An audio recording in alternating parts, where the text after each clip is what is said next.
자, 오늘 정치와이드 첫 순서는 미니 인터뷰가 준비되어 있습니다.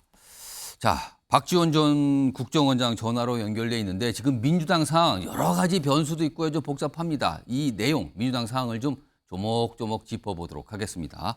자, 박 전 원장님 나와 계시죠? 네, 안녕하세요. 박지원입니다. 예, 우선 인터뷰 응해 주셔서 고맙다는 말씀 드리고요.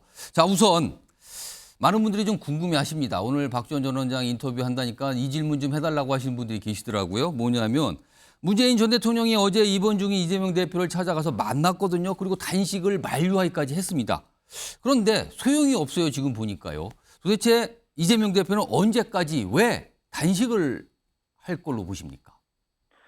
문재인 대통령께서는 어제 이재명 대표에게 단식을 종식해라. 길게 싸워야 된다. 이런 말씀을 전달했지만 예. 이재명 대표의 의지는 강한 것 같습니다. 지금 현재 이재명 대표는 한계가 와 있기 때문에 예. 주치의 병원장이 결정할 것으로 보고 저는 이재명 대표가 더 문재인 대통령 말씀대로 길게 싸워야 되고 예. 승리를 위해서는 단식을 종식하고 현장으로 복귀해야 된다. 이렇게 말씀드립니다. 곧 할 겁니다.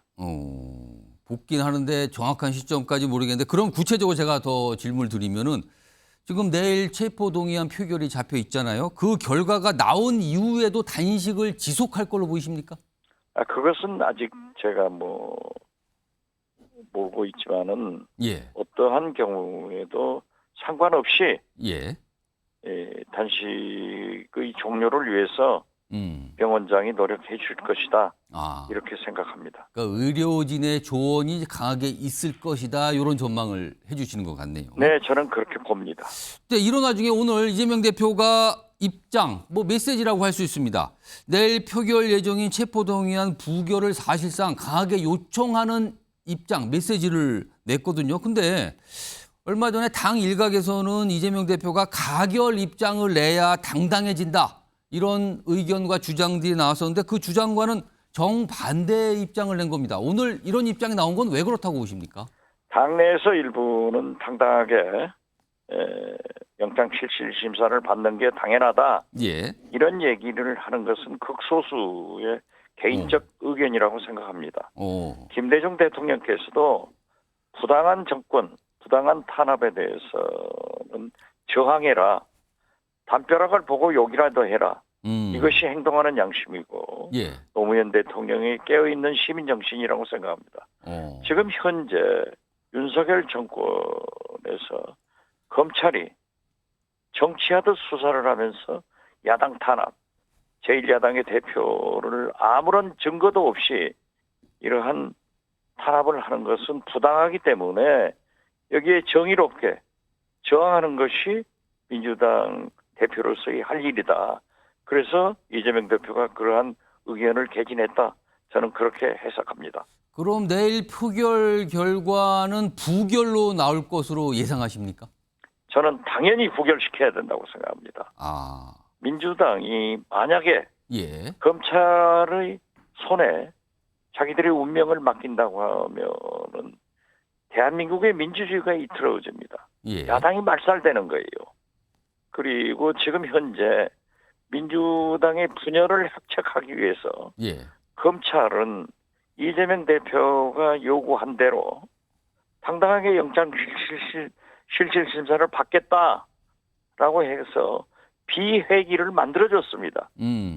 비회기 중에 검찰이 영장을 청구했다고 하면은 당연히 갈 수 있지만은 지금은 국회 회기 중이기 때문에 그러한 당연히 갈 수 있는 절차가 없어진 거예요.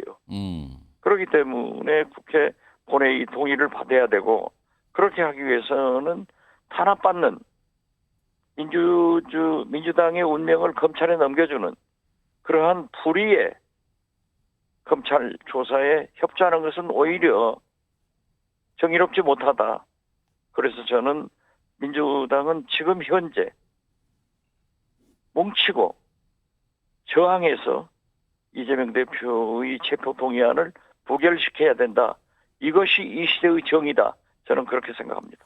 그러면 예상대로 내일 만약에 체포동의안이 부결될 경우에는 결국엔 방탄 단식 아니냐 이런 비판이 또 여당 등등에서 나오지 않을까요? 이건 어떻게 좀 나오겠죠.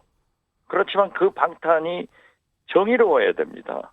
그 공격이 거듭 말씀드리지만은 지금 윤석열 대통령은 예. 정치는 검찰 수사하듯 검찰 수사는 정치하듯 하고 있기 때문에 400여 번 이상의 압수수색을 했지만은 보고 싶다 증거야. 김성태 쌍방울 회장으로부터 800만 달러의 대북 송금을 의뢰했다 하는데 이재명 대표는 일면식도 없어요. 한 번도 대화를 해본 적이 없는데 어떻게 이루어졌겠느냐. 그리고 백현덕만 하더라도 무슨 5천억, 200억. 그러한 천문학적인 숫자만 나열하고 있지 구체적 증거를 제시하고 하지 못하고 있기 때문에 예. 만약 비회기 중에 검찰이 영장을 청구했다고 하면은 이재명 대표가 나가서 영장 심사를 받으면은 저는 사법부에서 예. 영장을 기각했으리라고 봅니다. 이것을 민주당을 분열시키기 위해서 예. 민주당을 시험에 들게 하기 위해서 민주당을 리트머스 시험지에 빠져넣은 겁니다. 그렇기 때문에 이러한 부당한 야당 탄압에 대해서는 정당하게 주어진 권한을 부결로서 나타내야 된다. 저항해야 된다. 이렇게 말씀드립니다. 자, 이번 단식으로 이재명 대표의 당내 리더십이 더 강화가 됐다고 보시는지, 그리고 여기에 대해서 뭐 이 상태로 쭉 진행이 되면 이재명 대표 체제로 결국은 총선을 꾹 치르는 상황은 뭐 당연히 올 거라고 보시는지 어떻게 전망하십니까? 지금 현재 이재명 대표가 이번 후쿠시마 오염수 방류 투쟁 예. 그리고 단식 투쟁을 통해서 국민의 지지를 더 받고 있습니다. 뉴스의 여론조사 결과를 보면은 49점 거의 50% 국민의 반이 이 대표 체포 동의안을 반대합니다. 물론 찬성도 44%에 달하기 때문에 예. 상당한 숫자가 있지만은 과거에는 구속이 돼야 된다가 훨씬 높았잖아요. 이런 역전 현상을 예. 보면은 국민들도 예. 윤석열 정권의 검찰에 정치 검찰에 검찰 공화국에 옳지 않게 판단하고 있기 때문에 이러한 효과를 만들어냈다. 예. 그렇게 저는 높이 평가합니다. 자, 지금 뭐 민주당 소속이시고 최근 민주당 분위기를 좀 뭐 이렇게 강하게 전달해 주시는데 이번에는 이 질문은 당연하죠. 예, 예. 알겠습니다. 당연하죠. 알겠습니다. 저는 민주당 소속이고 예. 여기에 대해서 민주당 분위기를 물어주셨지 않습니까? 예. 알겠습니다. 그렇기 때문에 제 견해에서 평가하는 거죠. 자, 박지원 전 원장님 저 개인적인 질문 좀 하나 드릴게요. 예. 지금 사실은 오랜 지역구 생활했던 목포를 떠나서 최근에 고향인 전남 해남으로 전입을 하셨어요. 네, 총선 그렇습니다. 출마 때문이다 이런 얘기도 뭐 많은 분들이 이제 기정사실화 설명하고 있는데 왜 목포가 아닌 해남으로 전입을 하고 그쪽에서 뭔가를 준비하고 계신 겁니까? 물론 목포나 해남, 완도, 진도나 다 같은 지역입니다. 예. 그렇기 때문에 제가 나름대로 지금까지 나라를 위해서 일했지만은 이제 마지막 석양을 고향 발전을 위해서 벌겋게 물들이고 싶습니다. 그래서 낙후된 제 고향 해남, 완도, 진도를 찾아갔고 또 고향 사람들도 상당히 많은 환영을 해주면서 예. 그런 의미에서 해남으로 이사를 했는데 전입을 했는데 예. 뭐 TV도 나오고 예. 50여 군데에서 보도가 되니까 해남 분들도 굉장히 좋아하고 완도 진도 국민들도 이제 틀림없이 박지원이 출마를 하는구나 해서 더 지지를 해주기 때문에 예. 저는 감사할 뿐입니다. 알겠습니다. 그럼 주로 요새는 해남에서 머무르시면서 활동을 하고 계십니까? 그렇지는 않습니다. 월요일부터 목요일까지는 방송 활동도 하고 예. 오늘 또 지금 이 방송이 끝나면은 삼성 언론재단에서 초청을 해가지고 예. 언론인들과의 간담회도 갖고 이런 강연 활동도 하고 주말에는 예. 해남 진도 완도에 다니면서 인사를 했고 지난 주말에는 나흘간 예. 완도 12개 읍면 거기는 전부 섬입니다. 예. 여기를 돌아다녔고 이번 주에는 진도를 다니려고 그럽니다. 알겠습니다. 마지막 질문으로요. 민주당에서 늘 지대한 관심을 갖고 있는 인물 한동훈 법무장관 총선 출마 전망하십니까? 그렇게 할 거라고 보십니까? 총선 출마를 하건 하지 않건 예. 윤석열 대통령이 황태자인 것만은 틀림없습니다. 아, 황태자다. 저도 굉장히 높이 평가하는 사람이지만은 국무위원, 장관으로서의 품위를 지켜야지, 역할을 해야지, 마치 국민의힘 수석 부대변인 같은 그런 역할을 하는 것은 옳지 않다.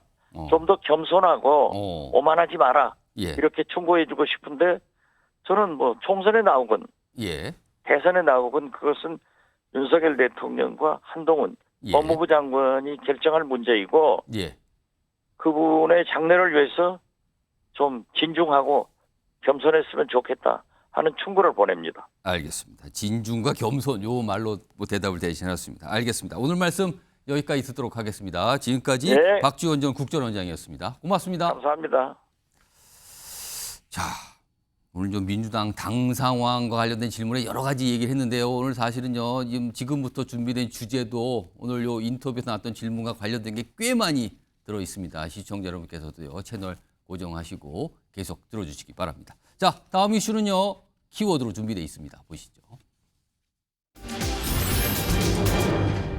부결 요청입니다. 그렇습니다. 앞서서도 말씀드렸죠. 오늘 지금 단식 중인데 입원 상태의 단식이에요. 여기서 민주당을 향한 어떤 메시지를 냈는데 내용을 보면 굉장히 좀 길기도 하거든요. 근데 결론은 체포동의안 불결시켜 달라. 이 요청을 한 내용입니다.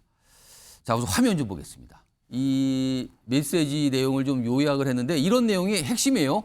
저들의 꼼수에 놀아나 굴복해서는 안 된다. 그리고요. 올가미가 잘못된 것이라면 피할 것이 아니라 부숴야 한다.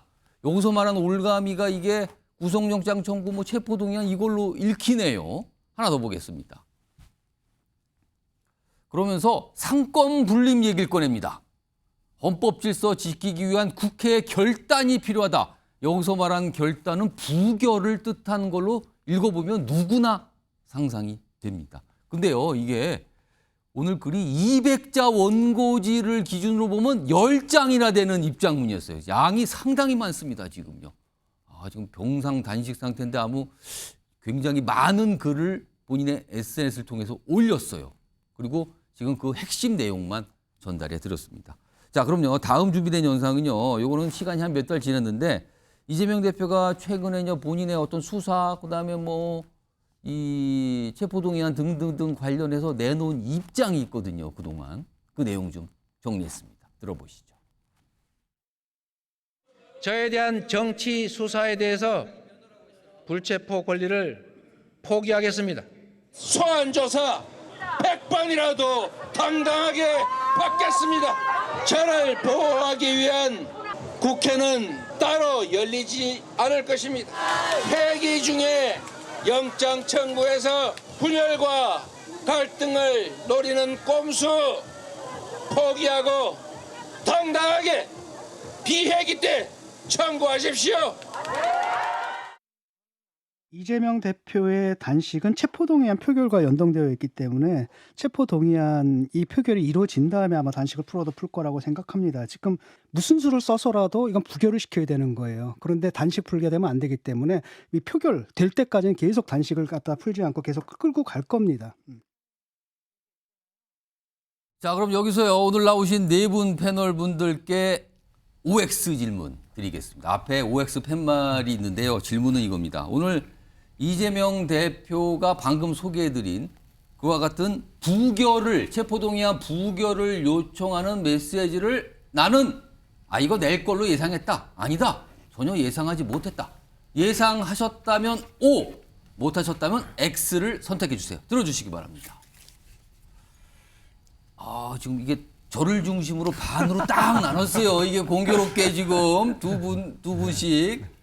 O 두 분, X 두 분이거든요. 그러면 일단 O가 여기 두 분, 여기 두 분인데 그러면은 먼저 김두수 전 총장이 계신데 X 들고 계세요. 들고 계시고 예상 못했다는데 그러면은 원래는 이런 메시지는 안 낼 걸로 생각하셨어요? 이게 대회전이지 않습니까? 헌정사에 처음 있는 일이고요. 대회전. 예, 어쨌든 야당 대표를 체포 동의안을 내는 거지 않습니까? 예. 이게 뭐 제명은 김영삼 총재 때 있었지만 오. 이제 이런 경우고, 그래서 이 부분에 대한 당론 채택을 만약을 한다면 이런 메시지를 낼 수도 있습니다. 그러나 저는 민주당이 이 부분에 대해서 당론 채택을 할 가능성은 좀 낮다고 봤거든요. 지금 의원총회를 아마 4시부터 하는데 아직 안 끝난 것 예, 같아요. 예. 뭐 이 소식이 안 그래서 들립니다. 이제 이런 메시지를 내면 결국은 이제 당론으로 이걸 채택하면 오. 여당이 비판하듯이 방탄 이미지가 더 씌워지는 측면이 있습니다. 예.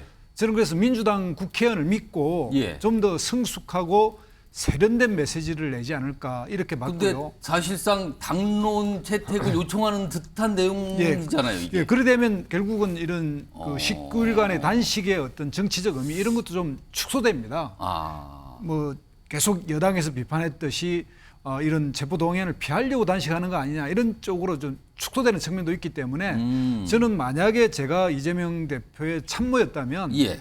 이런 직접적 메시지보다는 훨씬 더 민주당 국회의원을 믿고 당당하게 양심에 따라 투표해 줄 것을 호소하면서 아. 사전적으로 오히려 대화의 정치를 통해서 예. 마음을 얻어야 되는 거 아니냐 이렇게 메시지를 내버리면 어쨌든 절박하기 때문에 메시지 내는 심정은 이해하지만 예. 좀 더 큰 정치로 이길 수 있는 일을 조금 더 뭐 여당에서 좀 공격의 빌미를 주는 거 아니냐 이런 아쉬움이 있습니다. 쉽게 말씀드리면 약간 모양새가 약간 좀 줄어드는 거 아니냐 뭐 이런 말씀도 좀 들으시는 것 같은데, 자 이번에는 김재원 국민의힘 최고위원은 예상했다, 나는 그럴 줄 알았다, 아셨어요? 이렇게 보셨어요? 아니 이번 단식 시작 자체가 예. 아무런 그 논리적 정당성이나 명분이 없어요. 오로지 이재명 대표 본인의 구속영장을 피해가고자 하는 그것이 유일한 목표였거든요. 그리고 실질적으로 따져보면 그 전에 예. 대통령에 출마했다가 그 대통령 그 당선에 실패하고 예. 그 정신을 똑바로 차리고 주식 투자도 하셨잖아요. 대선 끝나고. 예, 그리고 국회의원 당선되었을 때 많은 사람들이 저것 자체가 나중에 수사에서 구속되지 않고 계속 그 당권을 잡고 끌고 가기 위한 것일 것이다라고 예상을 했었는데 그때부터 이제 방탄 얘기가 나오기 예, 시작했죠. 그리고 나서 민주당 당대표가 되었을 때도 당헌 당규까지 수리해 가면서 결국은 또 기소되더라도 당대표에서 물러나지 않고 끌고 갈 수 있도록 할 때 뭐 저도 그런 이야기 했지만 옥중 공천을 하려고 저러는구나. 이미 다 예상했던 일이거든요. 그런데 제가 예상 못했던 유일한 것은 단식을 할 줄까지는 몰랐어요. 그거는 예상을 못했다. 그거는 단식으로. 제가 허가 찔렸죠. 그러나 저분이 단식을 할 때는 아마 의원들에게 나중에 가면 이 당론으로 그 체포동의안 부결을 요구할 거다. 저는 뭐 그런 생각을 했습니다. 오늘 아마 저 의원총회를 하면서 의원들의 발언이 전부 다 보고가 될 거예요. 그래서 거기 나와서 이재명 대표의 그 체포동의안 부결을 당론으로 정하자는 데 대해서 조금 반대하는 듯한 이야기를 하거나 뭐 흐리멍텅한 이야기를 하거나 그쪽에서 봤을 때 또는 좀 뭐 중립적인 이야기를 하면 전부 개딸들에게 다 동원이 돼서 개딸들을 동원해서 아마 엄청난 공격이 있을 거거든요. 그래서 저는 이번 일은 아마 이재명 대표가 끝까지 끌고 가서 아까 박지원 대표는 뭐 단식이 언제 끝나느냐 하니까 저 체포동의안 문제, 체포 문제가 끝날 때 단식이 끝난다고 이야기하시던데 저도 그렇게 생각합니다. 단식 목적이 교도소 안 가는 것이니까 체포동의안이 부결되든가 아니면 가결되어서 영장 실질심사를 하면 실질심사 결과가 나와서 그 결과가 끝날 때까지는 단식을 이어갈 거라고 예상하고 있습니다. 자, 일단 두 분 각각 X와 O를 선택하신 두 분은 내려주시고요. 지금 다른 두 분도 딱 X, O로 나눠줬어요. 일단 김종욱 전 행정관께는요. 뭐 이제 비슷한 이유들 갖고 계실 것 같아서 다른 질문을 그냥 드리죠. 제가. 사실 오늘 내용 메시지 내용을 보면은요. 앞서 최근 며칠 동안 이른바 이제 강성 지지층, 이재명 대표를 굉장히 강하게 뭐 열성, 강성 이렇게 표현되는데 그 지지층 분들이 민주당 의원들에게 부결 선택하실 거죠. 문자도 보내고 약간 압박하는 듯한 그래서 답도 받고 뭐 이런 경우가 있었거든요. 근데 사실은 그 강성 지지층들의 입장과 거의 오늘 메시지는 같은 내용 아닙니까, 그럼? 뭐 어쨌든 계속 강성 지지층이라고 말씀하시는데 예. 저는 당원이라고 얘기한다면 예. 당의 현안, 특히 당 대표와 관련된 현안에 대해서 예. 입장을 밝히는 건 당연한 거죠. 그리고 입장을 밝히지 않은 정당이 이상한 거 아니겠습니까? 그리고 지금 계속 얘기했었습니다만 소위 야당 당 대표가 국회 본회의장에서 예. 소위 불체포 특권을 포기하겠으니 비회기 때 영장을 청구해라라고 얘기했잖아요. 이 사건이 1년 6개월 동안 검찰이 수사한 겁니다. 1년 6개월 동안 수사하다가 비회기 공간 딱 열어주니까 예. 그때 청구하면 나가서 예. 당당히 받겠다고 얘기했잖아요. 그때 청구하지 않았을 때는 소위 검찰이 의도하는 바는 수사의 내용을 가지고 얘기하는 게 아니라 예. 정치적인 공작이라고 보는 거죠. 그럼 당대표 입장에서는 예. 지금 사법 리스크라고 하는 검찰의 어떤 프레임에 맞서서 이건 정치 공작이다라고 하는 국민을 대상으로 해서 지금 사태의 본질이 무엇인지에 대해서 본인이 밝힌 거라고 봐요. 저는 개인적으로 저도 이 정도의 상황이라면 당대표가 이런 얘기를 하지 않는다고 하더라도 당내 공감대가 있기 때문에 좀 부결될 거라고 봤는데 여기에 덧붙여서 당대표가 이런 페이스북에 글을 올렸던 이유 중에 하나는 이 사태의 본질은 계속 국민의힘과 검찰이 주장하는 당대표의 사법 리스크 문제가 아니라 검찰의 정치 공작이 작동하고 있는 거다라고 하는 부분에 대해서 그걸 강조하고 국민들과 싶었다. 지지층들에게 설명하려고 하는 측면이 분명히 있다는 생각이 근데 들어서 지금 이런 메시지를 낼 걸로 예상은 못 하셨다고 저는 못했습니다. 왜냐하면 예. 이 정도 상황이면 저는 예. 국회의원들이라고 얘기하면 검찰의 의도를 정확히 아는 거잖아요. 검찰의 의도를 정확히 안다면 예. 부결시키는 것이 예. 적어도 행정부에 의한 수사권으로 야당을 옥죄인 부분에 대해서 예. 야당은 그걸 지켜야 되는 기본적인 권한이 불체포 특권이 있는 거라면 예. 행사하는 건 좀 당연한 거라고 생각하는 거죠. 어. 근데 거기에 더해서 지금 얘기한 내용들은 국민들에게 예. 이 사태의 본질은 어. 소위 사법 리스크라고 하는 부분이 아니라 검찰에 의한 정치 공작이다라는 부분들을 더 알리기 위해서 전선을 좀 명확하게 하기 위해서 저는 페이스북에다가 당대표가 이런 글을 올렸다고 생각을 합니다. 그 내용에 대해서는 공감을 하시는데 이렇게까지 오늘 낼지는 몰랐다. 이렇게 약간 섞여 계시네요. 말씀하는 거 보니까. 자, 이번에는 김용남 전 의원도 나와 계신데요. 뭐 5를 고르신 거 보니까 아까 김재원 최고위원하고 비슷한 이유로 했는데 질문 하나 더 추가드리죠. 다른 질문을. 지금 단식이 오늘로 보면은 21일째 단식이에요. 근데 아까 영상에 나왔지만 이 내용은 약간 차치를 하더라도 굉장히 많은 내용의 글을 썼어요, 오늘. 그것도 SNS에 올렸으니까요. 근데 지금 굉장히 몸이 안 좋고 힘든 상태잖아요. 공식적으로는 그렇죠. 혹시 누가 그러니까 이재명 대표가 짧은 어떤 입장이나 설명을 한 걸 갖고 대신 길게 써줬다고 봐야 됩니까? 이거 어떻게 이해해야 됩니까, 이건? 이건 누가 써준 거죠. 정말 이재명 대표가 21일째 단식 중인데 이 장문의 글을 본인이 직접 다 작성했다고 하면 원고지 200자 원고지 10장 분량이에요. 그건 지금 앞뒤가 안 맞는 거죠. 어제 위험하다, 위급한 상황이다 그래서 119를 불러서 예. 그 국회 가까운 병원에 갔던 거잖아요. 예, 예. 근데 응급실을 가보신 분들은 알겠습니다만 사실은 정말 응급실 들어가면 제일 먼저 하는 게 뭐 호흡, 맥박 뭐 이런 거 기본적으로 다 체크하죠. 예. 측정을 하죠. 근데 바이탈이 불안하면 절대로 응급실 밖으로 안 내보내 줍니다. 병원에서. 그렇잖아요. 그게 밖에 나가서 위험할 수 있다. 움직이는 동안에 이송 중에 사고가 나면 병원이 책임질 수도 있기 때문에 절대로 응급실 밖으로 못 나가게 하죠. 근데 어제가 아니라 그제죠. 그저께죠. 예, 그저께. 그제입니다. 근데 20km 이상 떨어져 있는 먼 병원으로 옮겼단 말이죠. 바로. 예. 그러니까 아주 위급한 상황은 아니었던 것으로 보이는데 그럼에도 불구하고 정말 21일째 단식을 계속하고 있는 상황에서 이 장문의 글을 본인이 썼다고 하면 글쎄요. 그거는 기네스 기록감이라고 봐야겠죠. 그러니까 이거는 뭐 미리 준비한 게 아니라면 누군가는 대신 작성해 줬다고 보는 게 합리적이겠죠. 알겠습니다. 네 분께는 OX 했는데요. 일단 거의 또 공교롭게 반으로 딱 나눠서 의견이 좀 다르십니다. 뭐 요 관련된 내용 쭉 준비되어 있는데요. 다음 화면 좀 보겠습니다. 사실은 지금 의원총회를 열고 있는데 뭐 어떤 내용을 논의하고 이제 아직은 알려지지는 않고 있어요. 그런데 김민석 민주당 정책위 의장이 여기 보시면 뭐 내용이 길게 몇 줄 나왔는데 제일 중요한 거는 맨 뒤에 2줄. 당론 결정을 더더욱 회피하면 안 된다. 여기서 당론은 부결 당론을 말하는 거예요. 그러니까 체포동의안을 부결시키는 걸 내용을 당론으로 정하자. 그러니까 당론이면 소속 국회의원이 다 따라야 된다는 뜻이 되잖아. 이거 회피하지 말자. 당론으로 정하자. 그렇다면 아까 이재명 대표가 요청했던 내용과 일맥상통하게 되거든요. 이런 주장이 어제도 나왔고 지금 나왔어요, 이게. 근데 반면에요. 다음 목소리는 좀 다릅니다. 뭐 일각이라고 표현하면 또 민주당 분들은 그 일각 아니고요. 아주 소수예요. 또 그러실 것 같은데 들어보시기 바랍니다. 민주당의 일부 친명 의원들이 주장을 하듯이 뭐 이거를 당론으로 부결을 정하자는 등 뭐 이런 식의 그 민주당의 모습을 보인다면 여태까지 그 이재명 대표가 해왔던 그 진정성은 싹 사라지고 그래 봐 역시 방탄이었어라고 하는 걸로 낙인 찍히게 되겠죠. 표결했을 때 2월 말에 그 가결을 던진 사람 의원들은 아마도 대부분 가결을 또 한번 선택할 가능성이 높아 보이고요.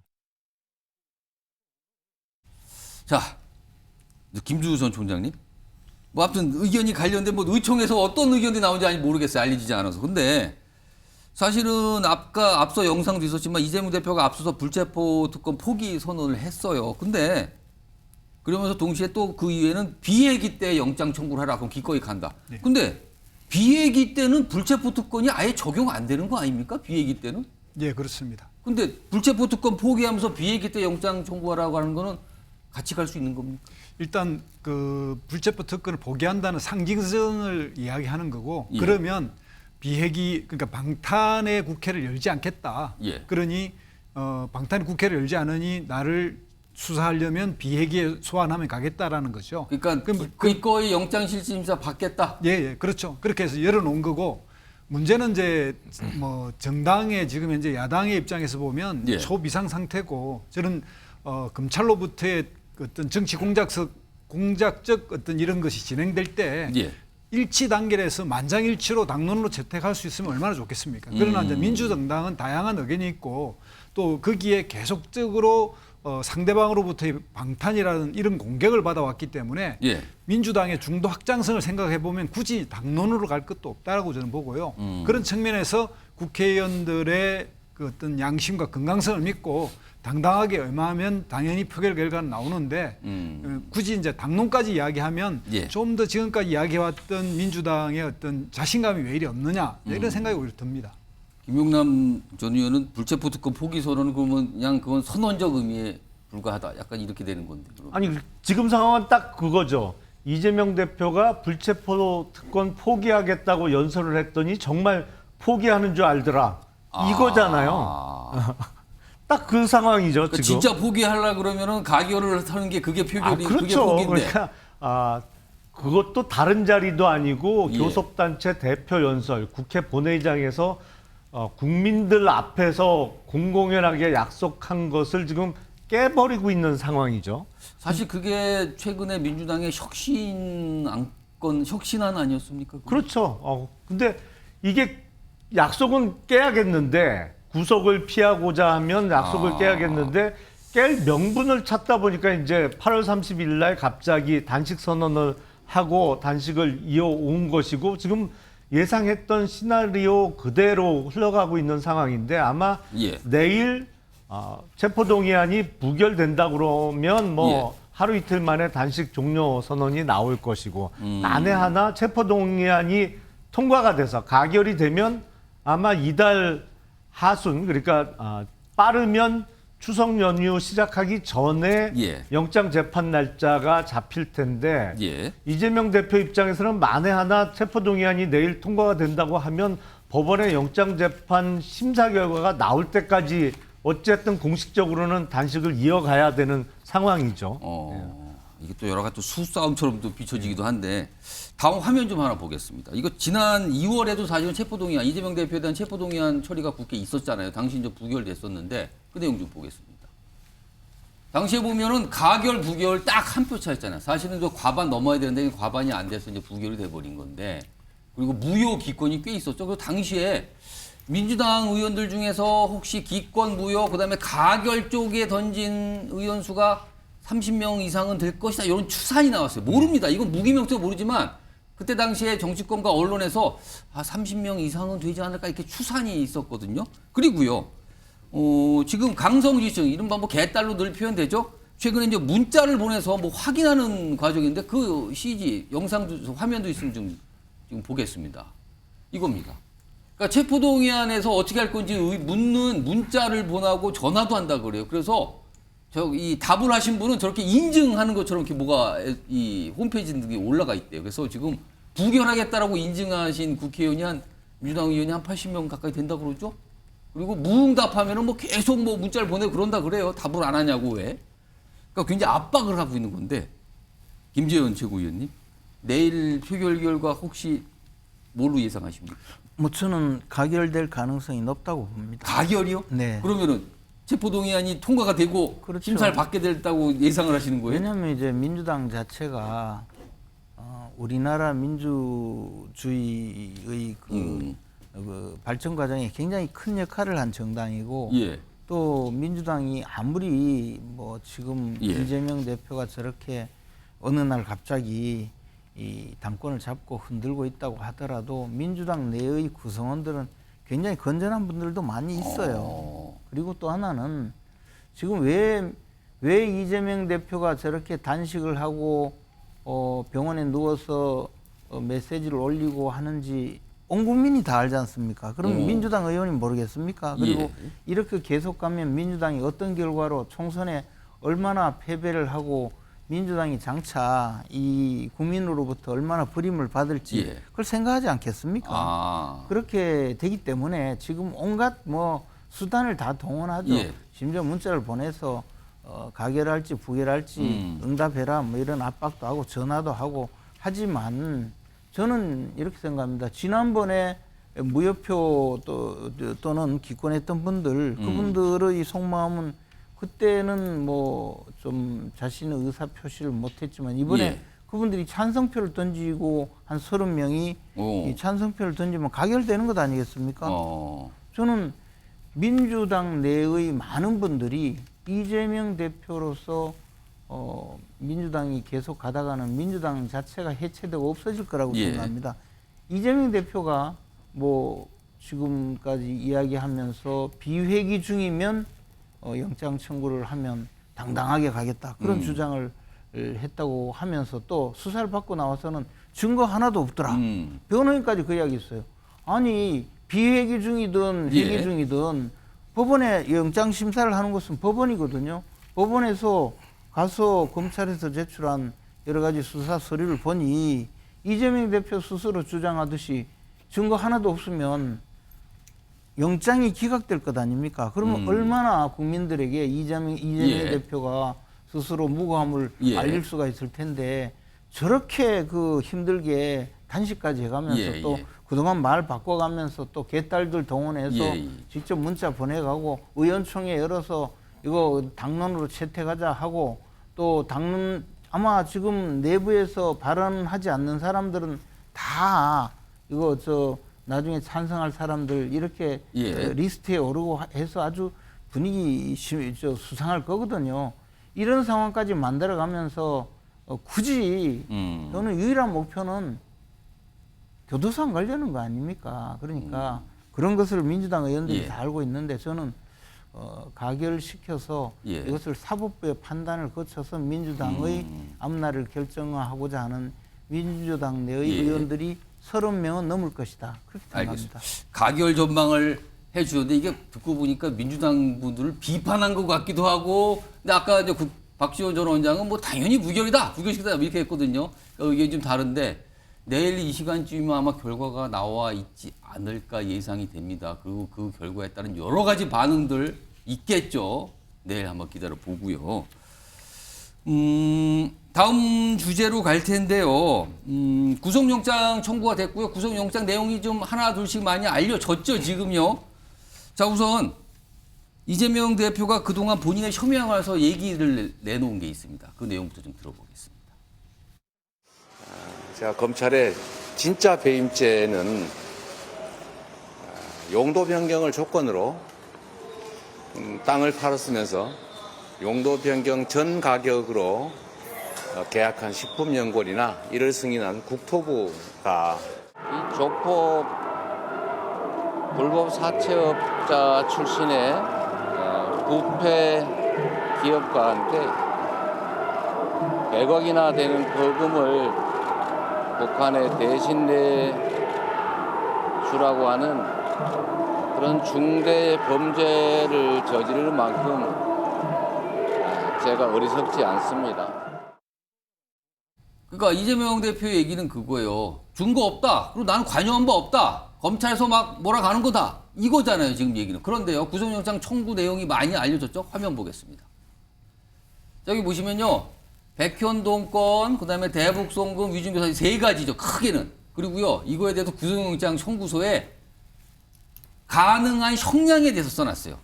징역 11년에서 36년 6개월 또는 무기징역. 그러니까 간단히 말씀드리면 최대 무기징역 가능하다라는 입장을 낸 겁니다. 검찰에서. 그래서 영장에서 보면 이런 얘기까지 써 있구나. 다음 하나 더 보죠. 그러니까 이거에 대해서 검찰이 또 설명을 해요. 범죄의 중대성이 워낙 커서 이거 강조하기 위해 예상 형량을 적었는데 이번이 이런 경우다. 이런 경우가 있었다. 그리고 동시에 또 이렇게 얘기해요. 구속영장을 왜 발부해야 되느냐, 구속을 시켜야 되냐는 이유에서 범죄가 일단 중대하고 또 사법 질서를 존중하려는 의사가 있는지 의문이 든다. 이재명 대표에 대해서 이렇게까지 평가를 합니다. 그래서 이런 거 고려해야 된다. 이렇게까지 하죠. 요거는요, 일단 이 검찰 쪽 입장이잖아요, 이게. 김종욱 전 행정관은 저 민주당 쪽 입장을 말씀하실 것 같은데, 이재명 대표는 오늘도 뭔가 삼류 스토리, 그러니까 맨날 소설 뭐 이런 취지의 주장을 계속 하거든요. 근데 150쪽이 거의 되는 이 영장 청구서거든요. 근데 이것도 다 소설이다 이렇게 봐야 되는 겁니까? 어떻게 좀 보실까요? 검찰의 입장에 대해서. 일단 수사권으로 장난치면 깡패라고 지금 대통령께서 말씀하셨잖아요. 예. 제가 볼 때 지금 상황을 보게 되면 예상 형량으로 협박하면 이거 깡패죠. 아니 구형할 때나 하는 것 같다가 미리 집어넣어서 그런 거지 않습니까? 도주 그다음에 증거인멸의 우려가 있다. 이게 있을 때 예를 들면 구속영장 청구를 인용받는 건데 여기에다가 와, 이 정도 형량이 나올 수 있어 라고 지금 집어넣는 거잖아요. 따지고 보면. 그러니까 구속을 하기 위해서 온갖 사유를 집어넣는 거예요. 그리고 지금까지 검찰이 뭐라고 그랬습니까? 차고 넘치는 증거가 있었다고 얘기했잖아요. 차고 넘치는 증거가 있으면요, 증거만 내밀면 돼요. 뭐 이렇게 설명이 많습니까? 뭐 100 몇 쪽이요? 140여 쪽이요? 150쪽 그러니까 가까이 증거가 없으니까 정황을 설명해야 되는 거예요. 정황을 설명하려니까 이것저것 다 갖다 붙여야 돼요. 그래서 그거 다 지금 내용을 다 보신 분들 내용이 뭐냐면 증거는 없고 정황에 대한 설명만 쭉 나열되어 있다는 거예요. 그러니까 진술만 있는 거죠. 진술을 꿰맞추는 정황들을 갖다 맞춰야 되니까 양이 많아지는 거예요. 검찰이 능력이 있으면요 깔끔하잖아요. 증거는 이거야. 요 내용 가지고 딱 치면 구속될 수밖에 없어라면 끝나는 건데 이런 정황을 보게 되면 제가 볼 땐 차고 넘치는 증거는 없는 것 같고 김성태 쌍방울 전 회장의 진술 내용만 있는 것 같아요. 진술로 예를 들면 구속영장을 청구할 수 있는 나라면 되게 문제가 많은 나라인 거죠. 증거를 갖고 제시하십시오. 간단하게 감명하게. 자, 그럼 여기서 김용남 전 의원, 검사 출신 김용남 전 의원께 검찰의 영장 청구 요 내용 이거 어떻게 보십니까? 그 전에는 구속영장 청구서 말미에 이런 내용이 예상되는 어떤 형량을 적는 게 없었습니다. 근데 한참 전부터 대법원의 양형 기준표라는 게 마련이 됐죠. 양형 기준표. 그래서 범죄 유형별로 몇 가지 인자를 이렇게 집어넣으면 그 양형의 범위가 이렇게 나옵니다. 그러니까 예를 들어 어떤 범죄에서 몇 년부터 몇 년 사이 그렇죠. 그거 나온다는 거죠. 예를 들어서 뭐 살인의 경우에도 살인 뭐 1명, 2명 뭐 다 그리고 그 살인의 방법 뭐 이런 거를 이제 인자를 집어넣으면 그 범위가 나온다는 거죠. 범위가 나오거든요. 그러니까 그 양형 기준표에 따라서 그 예상되는 형량을 적어 놓은 것인데요. 이게 요새는 가끔 이렇게 적습니다. 검찰에서 구속영장을 치면서요. 그러니까 설명대로 사안의 중대성을 표시하면서 그렇기 때문에 우리가 구속영장의 발부 사유는 크게 두 가지거든요. 증거인멸과 도주의 우려가 있을 때 구속영장이 발부가 되는데 이제 더불어민주당이나 이재명 대표 측의 주장은 그거 아니에요. 제1야당의 대표가 도망가겠느냐 그건데 이게 아주 높은 형량이 예상되면 모르죠. 얼마 전에 그 금융 사고를 크게 치고 밀양을 시도했던 경우도 있습니다만 하여튼 이번 구속영장에 포함된 범죄 사실에는 또 위증 교사도 있단 그렇습니다. 말이죠. 그러니까 예. 일종의 증거인멸의 그 시도가 있었던 것이 영장 범죄 사실에 들어가 있기 때문에 그걸 예. 설명하는 차원에서 예상 예. 형량을 이렇게 적어 놓은 것이다. 이렇게 이해하시면 될 것 같습니다. 역시 검사 출신이신 우리 또 김재원 최고위원께서 설명할 게 있다고 손을 들어주셨어요. 제가 일부 드릴게요. 말씀하시죠. 이제 가장 중요한 것은 이재명 대표가 당권을 잡고 예. 또 그 당직을 부여했던 김용, 정진상 이런 분들 또 측근이잖아요. 예. 이분들을 통해서 계속적으로 증거인멸을 시도했던 여러 가지 정황이 있었고 그것이 계속 그 언론을 통해서 보도가 된다든가 뭐 남욱 변호사 또 뭐 또 유동규 씨 이런 사람들은 실질적으로 그런 진술을 하고 있잖아요. 그래서 이 증거인멸 우려가 가장 큰 또 이 구속 사유가 될 수 있고 무엇보다도 중요한 것은 중형이 선고될 수 있는 중대범죄의 경우에는 설사 도주 우려가 없다 하더라도 전직 대통령은 구속 안 했습니까? 그러네요. 전직 대통령이 뭐 도망갑니까?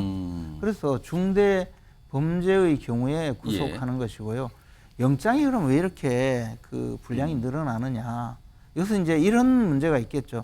증거가 굉장히 그 서류로 되어 있는데 뭐 17차례나 보고를 받았다. 예를 들어 그런 내용이면 그 보고를 안 받았다. 나는 모른다고 주장을 하는 거 아니겠어요? 나 클릭만 했지. 나 내용 모른다. 그러면 클릭을 했지만 이 내용을 모를 리가 없다. 이런 진술은 설명을 또 해야 되니까. 해야 되는 거예요. 보통 사람은 그런 주장을 하지 않거든요.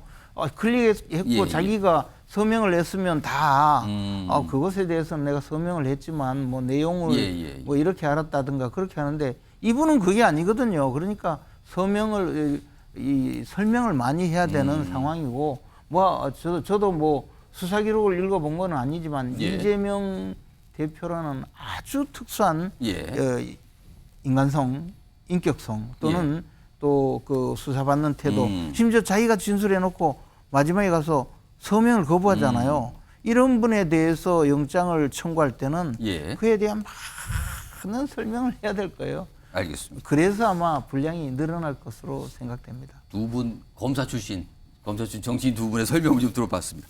이런 가운데 한동훈 장관이 약간 글쎄요, 이 내용과 좀 관련될까요? 뭐 중대 범죄 뭐 이런 얘기 좀 가끔씩 꺼내거든요. 그 영상도 하나 준비된 게 있는데 확인해 보겠습니다. 단 한 건만으로도 구속이 될 만한 중대 범죄들입니다. 법률에 정한 구속 사유는 도망에 염려한 화이트칼라 범죄에서는 곧 중형 선고 가능성을 의미합니다. 자, 김준선 총장님. 일단 뭐 한동훈 장관 얘기 들어봤는데 내일도 이거 체포동의안 표올 때 법무장관 한동훈 장관이 와서 또 설명을 할 거 아니에요. 또 물론 그 많은 영장 내용은 다 설명하지 않겠지만 중요하다고 판단된 내용을 또 굉장히 길게 저번에도 그랬거든요. 근데 한동훈 장관이 또 내일 이런 맥락을 설명을 하면 또 민주당 의원들이 또 항의하고 충돌하고 그러면서 또 뭐 또 자극하는 거 아니냐 이렇게 또 예상을 해야 됩니까? 어떻게 보십니까? 내일 장면. 이번에 어쨌든 뭐 체포영장 청구도 단식이 끝나는 게 아니라 단식을 통해서 병원에 이송된 지 2시간 뒤에 바로 또 영장을 청구하듯이 지금 검찰은 뭔가 이렇게 계속 도발을 하고 있어요. 이 민주당이 이것에 대해서 뭔가 부결시키면 방탄 이미지를 더 씌우는 그런 느낌이고 한동훈 법무부 장관도 바로 거기에서 자해 단식이라 그러고 이렇게 되면 잡범들도 따라하지 않겠냐고 이렇게 모욕적으로 하고 이런 식으로 해서 내일 아마 본회의 설명에서도 아마 그렇게 해서 또 격분을 불러일으키서 민주당이 그것을 당연히 부결시키는데 일조할 거라고 저는 봅니다. 그런데 결과적으로 검찰이 그런 의도를 가지고 있지만 문제는 그것에 대해서 국민들이 어떻게 판단할지는 두고 봐야죠. 많은 분들이 내일 본회의장 모습이 어떨까? 그리고 끝난 뒤에 이재명 대표 모습은 또 어떨까? 이거 아마 궁금해하실 것 같습니다. 기다려봐야 됩니다. 내일 이 시간쯤이면 아마 다 나오지 않을까 싶습니다. 자, 이 정도로 정리하고요. 뭐 여러 가지 분야로 나눠서 좀 짚어봤습니다. 다음 주제 역시 키워드로 준비되어 있습니다. 보시죠. 충돌인데 그냥 충돌이 아니군요. 또 충돌입니다. 그럼 그동안 사사건건 많이 부딪혔다는 뜻이 되는데요. 자, 이 주제는 어제 문재인 전 대통령이 이재명 대표를 병원에서 찾아가서 그러니까 문병을 한 거죠. 그 이후에 한 행사에 참석했습니다. 여기서 내놓은 말입니다. 그 목소리 좀 들어보겠습니다. 9.19 평양 공동선언의 가장 중요한 성과는 구속 합의서로 체결된 남북 군사 합의였습니다. 접경지 지역에서의 우발적인 군사 충돌 가능성을 방지할 목적으로 남북 간에 사상 최초로 체결된 구체적인 군비 통제 합의였습니다. 안보는 보수 정부가 잘한다. 경제는 보수 정부가 낫다. 이런 조작된 신화에서 이제는 벗어날 때가 되었다는 것을 마지막으로 강조하고 싶습니다. 안보는 보수가 낫다라는 게 조작된 신화다. 그러니까 진보 정권이 경제는 물론 안보고 다 잘한다. 우리 땐 좋았는데 지금 뭡니까? 뭐 이런 취지의 얘기를 꺼낸 거거든요. 지금 윤석열 대통령 순방 중이고 참모들이 지금 동행하고 있는데 거기서 또 이 메시지가 나옵니다. 이겁니다. 대통령실 관계자인데요. 굴종적으로 겉으로 봤을 때 한산한 게 평화는 아니다. 그러니까 굴종적인 평화는 평화가 아니다. 뭐 이런 취지 같죠? 그러면서 이래요. 뭐 9.19 합의 이것 때문에 북한에게 불리한 감시 정찰 자산 군 기동이 위축되지 않았습니까? 뭡니까? 이렇게 또 따져 묻는 내용이 있고요. 하나 더 봅니다. 또 이 얘기도 합니다. 문재인 정부 때 평화롭게 아무런 침범 없었습니다. 그런데 말이죠. 결국은 북한 핵과 미사일 이거 개발 가속화되지 않았습니까? 이렇게 또 받아칩니다. 근데 이런 비슷한 충돌이 이번이 처음이 아니거든요. 자, 김용남 전 의원. 예. 그러니까 일단 문재인 전 대통령의 발언. 진보 정부에서는 안보도 뭐 경제도 그렇지만 안보도 성적이 월등히 좋았다라는 얘기를 꺼냈어요. 이건 어떻게 좀 보십니까? 그러니까 문재인 대통령 입장에서는 내가 대통령 할 때는 북한하고 잘 지냈다. 뭐 이거를 강조하고 싶었던 것이죠. 그리고 그래서 안보가 좋으니까 경제도 뭐 불안하지 않게 잘 됐다. 뭐 이런 취지 같단 말이에요. 그런데 그게 사실은 좀 속을 들여다보면 문재인 정부 때 강력하게 추진했던 것 중에 하나가 소위 종전선언이었습니다. 근데 종전선언은 사실은 북한이 하고 싶은 거를 당시 문재인 정부가 앞장서서 막 하려고 노력했던 측면이 분명히 있거든요.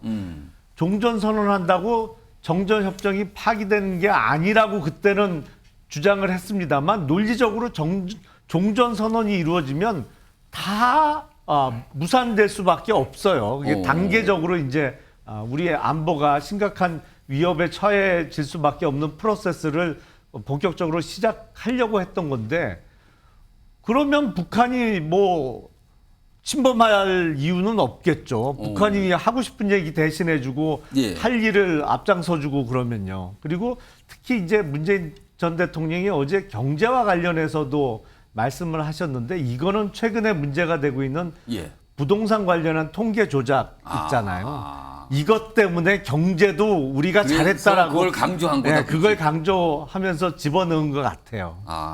알겠습니다. 그러니까 좀 들여다보면 이유가 다 있어 보인다 요 말씀인데요. 요거요 김주수 전 총장님께는 반대로 이 문재인 대통령의 이런 얘기 주장에 대한 대통령실의 입장 중에서 아니 문재인 정부 때는 평화로운 거 알겠습니다. 뭐 침범 없다니까 알겠습니다. 그런데 북한 그 기회에 핵과 미사일 개발 더한 거 아닙니까? 이건 어떻게 봐야 됩니까? 일단 지금 대통령실이 그 눈에 보이는 평화 이 부분에 대해서 좀 가치를 폄하하고 있는데요. 지금 문재인 정부부터 시작해서 그 엄청난 그러니까 전쟁 직전까지 가는 상황을 바꿔낸 이 부분. 그리고 결국은 9.19 합의를 통해서 어쨌든 우발적 충돌을 좀 막아가지고 평화를 지키려고 하는데 대한민국에 있어서 크게 시대 정신을 구성하는 세 가지 요소. 안보, 경제, 그리고 민주주의입니다. 과거 야당은 민주주의가 강했고 안보, 경제가 좀 약했습니다. 그런데 김대중 대통령부터 시작해서 이 안보를 평화의 문제로 이렇게 같이 등치시켜내면서 국민들이 안보가 단순히 무력을 키운다고 해서 이루어지는 게 아니다. 평화와 같이 가야 된다. 예. 그리고 경제 영역도 단순히 성장만 이야기하다가 예. 노무현 대통령을 거치면서 복지 개념이 결합되면서 이제는 경제 안보에서도 문재인 정부에 들어와서 더 보수보다 잘한다. 이런 게 붙어서 민주주의와 결합되면서 2020년 총선에 압승을 했지 않습니까? 그런 것들을 이제 설명하는 거고요. 예. 이런 부분에서 만약에 북한의 문제를 이야기하면 군사적 재래식 무기에는 우리가 국방비가 30배가 넘기 때문에 압도적입니다. 다만 핵무기에서 우리가 그 부분에 대해서 대처할 수 없는데 그렇다고 계속 힘에 의한 평화를 이야기하면 우리가 핵을 무장할 수도 없지 않습니까? 그럼 가능한 이 핵의 문제에 있어서는 정치적 협상이고 정치의 영역인데 이걸 계속 군사적 영역으로 몰고 가는 건 아무런 해결책이 안 됩니다. 북한 핵을 가능한 빨리 동결시키고 이걸 해결해 나가려고 하면 남북 간의 대화와 이런 걸 통해서 좀 더 평화로 나가야 되는데 계속 과거 한 10년, 20년 전 재래식 무기에 의한 압도적 우세만 강조한다고 이게 평화가 지켜지거나 이런 거 아닙니다. 그러니까 그 문제에 대해서 이번에 지적한 거다 저는 이렇게 생각합니다.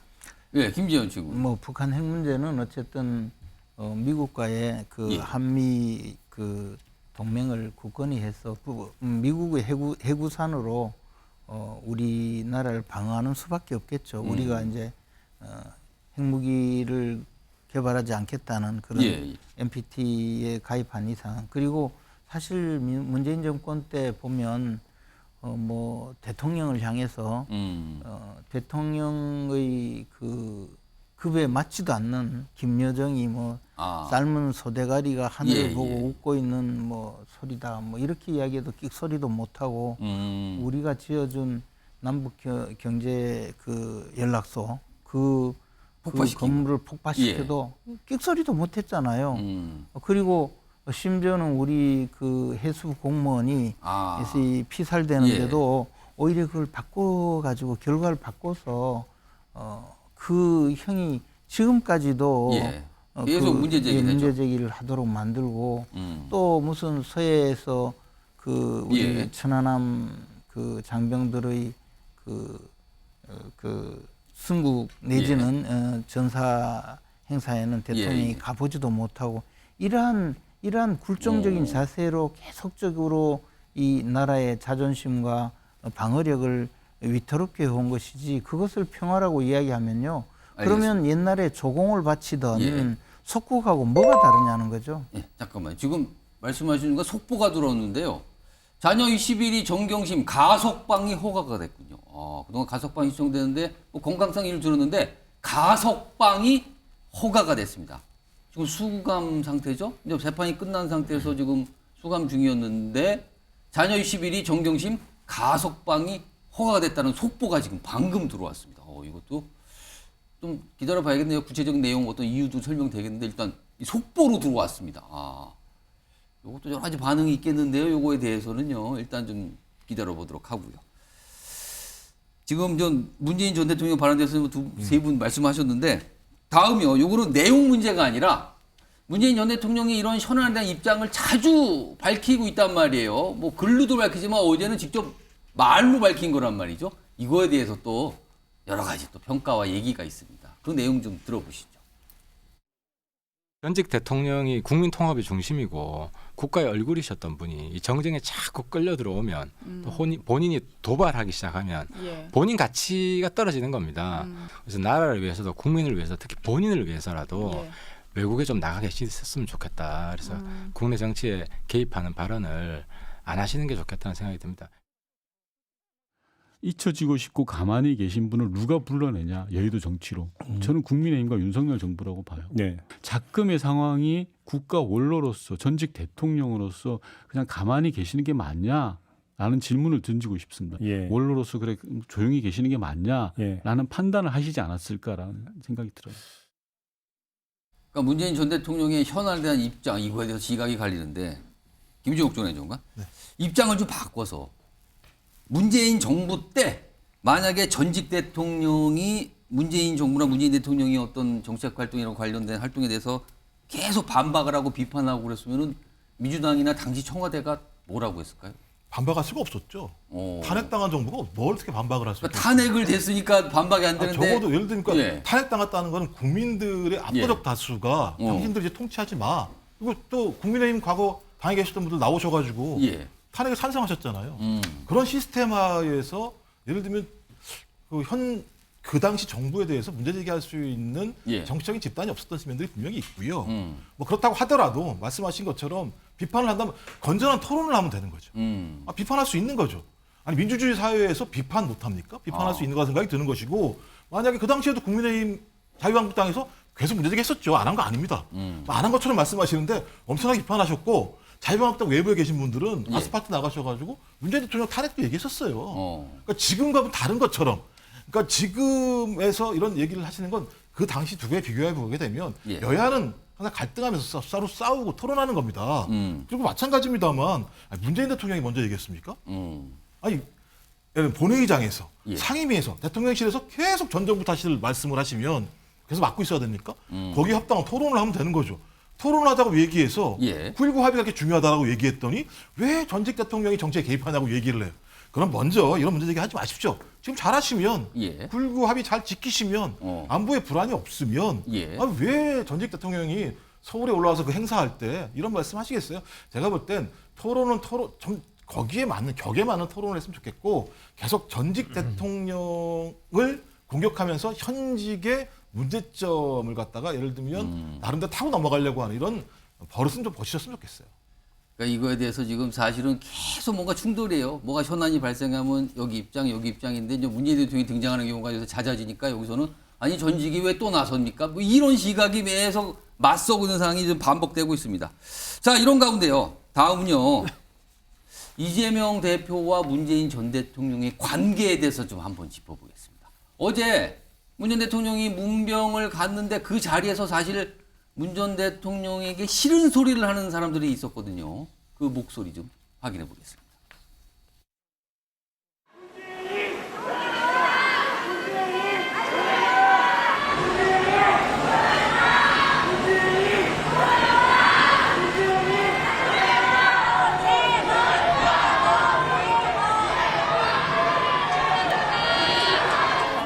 문재인이 어떻게 하는가 보자고. 당신이 부러웠다고. 우리는 아니야. 서울청에서 지금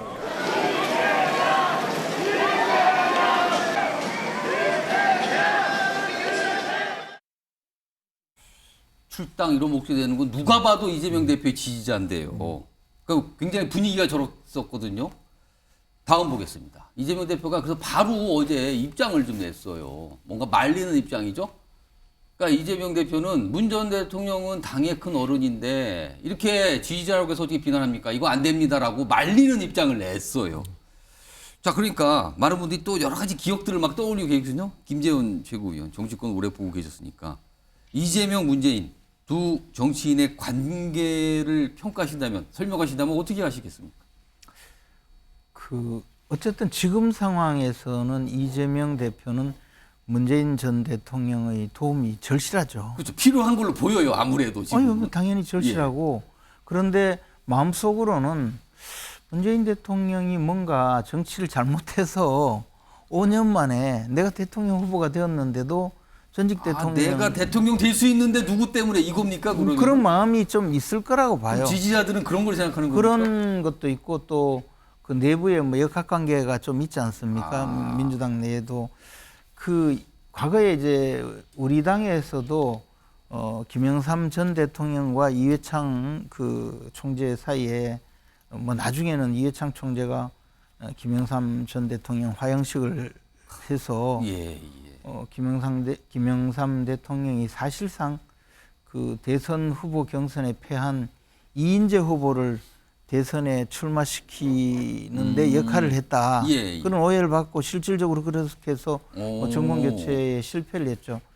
그런데 민주당의 입장에서 보면 제가 뭐 민주당을 뭐 그렇게 도와주려는 것이 아니라 지금 이 상황에서는 김대중 전 대통령과 노무현 전 대통령의 전례를 좀 따르는 것이 좋다고 봐요. 그 두 전직 대통령의 전례가 결과가 좋다 이 뜻입니까? 그럼? 좋기도 하고 사실 김대중 전 대통령 입장에서는 가장 섭섭했던 일이 북한의 그 대북 송금 사건을 특검에 넘겼잖아요. 그 수사가 된 거. 그런데 김대중 대통령 회고록에 보면 그 문제에 대해서 노무현 전 대통령에게 물었더니 대답을 하지 않더라. 그 말을 그 정도로만 썼지만 엄청 섭섭해 하거든요. 그리고 그때 김대중 전 대통령을 모셨던 많은 참모들이 그 구속이 되고 교도소에 갔죠. 근데 사실은 그 사건도 수사를 제대로 했다면 김대중 전 대통령도 사법적으로 처벌이 될 수 있는 충분히 가능성이 있는 사건이죠. 요즘처럼 수사를 제대로 했다면. 그리고 그것을 또 돌이켜 생각하면 노무현 전 대통령이 보호를 해줬다고 볼 수도 있어요. 그래서 저는 전직 대통령과 지금 이재명 대표 사이에 지지자들 사이에서 보여주는 저러한 모습은 굉장히 좋지 못한 모습이고 제가 민주당을 지지해서가 아니라 우리나라 정치 발전을 위해서 지금 야당 대표가 제가 이재명 대표를 별로 지지하진 않지만 그래도 지금 저 상황에 있는데 전직 대통령이 와서 위로를 하는 차원에서 있는데 거기에 저렇게까지 비난을 할 이유가 있을까? 저렇게 가다가 보면 당이 분열되지 않겠습니까? 그리고 문재인 대통령을 지지하는 민주당 의원들이 또 체포동의안을 또 찬성해서 상당히 좋지 않은 결과를 빚어줄 수 있는데 그런 모든 것을 좀 생각해야 되지 않을까 봅니다. 자, 지금 설명을 해주셨는데 두 인물의 관계에 대해서 또 말을 하는 사람이 있고요. 과거 문재인, 이재명 두 정치인의 어떤 대화, 오가는 말들 이런 것도 좀 영상으로 구성했습니다. 들어보시죠. 예전에 이회창 총재가 자서전을 쓰시면서 YS와는 애증의 관계다를 쓰셨어요.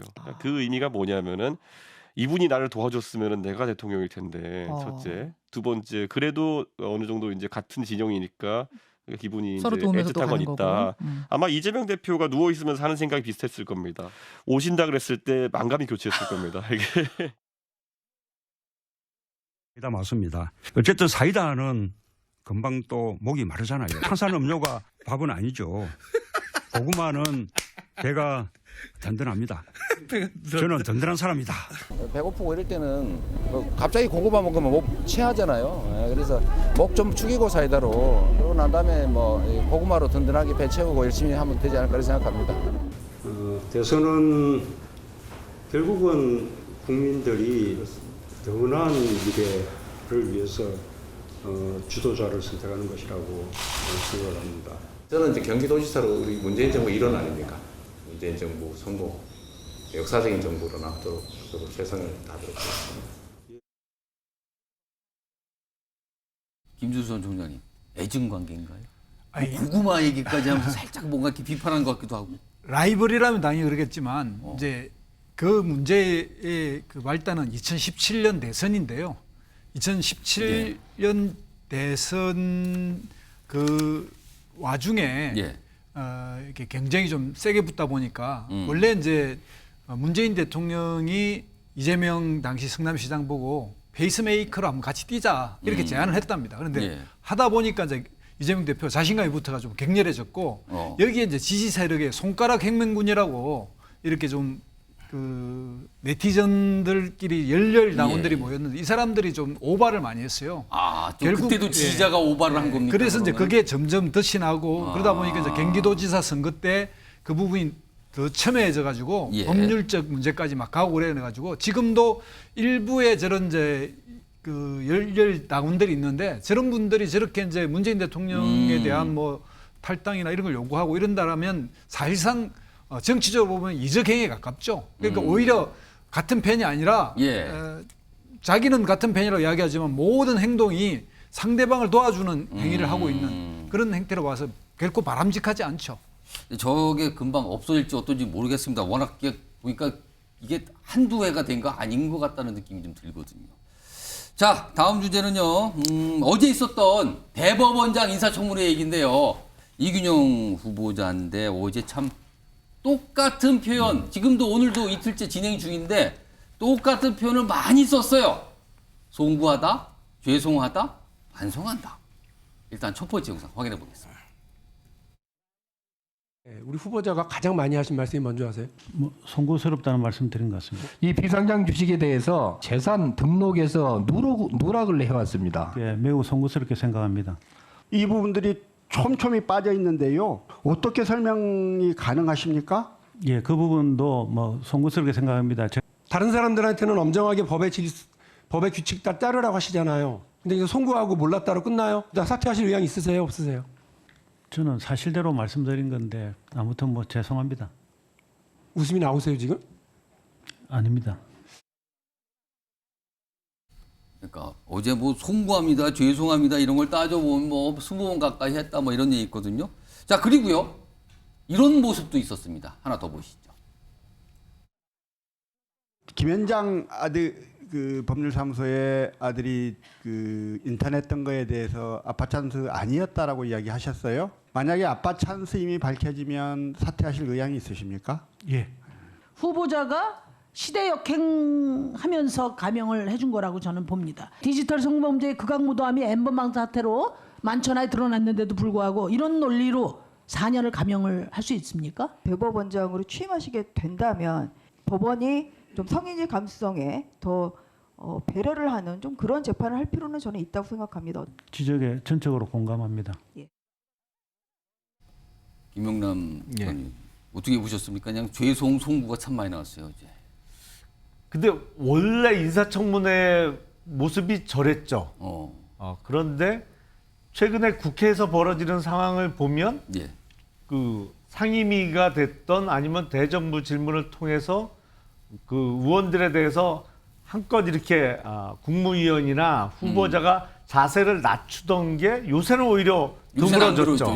왜냐하면 한동훈 장관이나 원희룡, 박민식 장관 같은 경우가 많아지면서 근데 더불어민주당 의원들은 간만에 좀 신나셨겠어요. 왜냐하면 말만 하면 죄송합니다, 송구합니다, 흔히 많이 나오는 말이 그런 거잖아요. 위원님의 말씀을 깊게 새겨서 앞으로 조심하겠습니다. 근데 이균영 후보자가 원래 인사청문회 원형적인 모습을 다시 찾아준 거 아닌가 원형을 싶어요. 다시 보여주고 있다. 아니 근데 그게 아니고 저는 좀 다르게 보는 게요.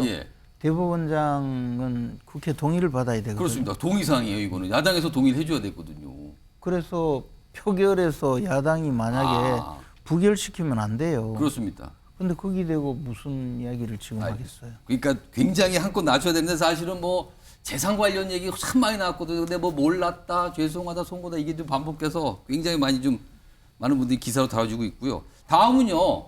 여성가족부 장관 후보자 그동안 사실은 본인의 주식, 백지 신탁 문제 이런 게 막 논란처럼 비춰졌는데 뒤늦게 과거에 했었던 발언인데요. 이 발언 좀 들어보시기 바랍니다.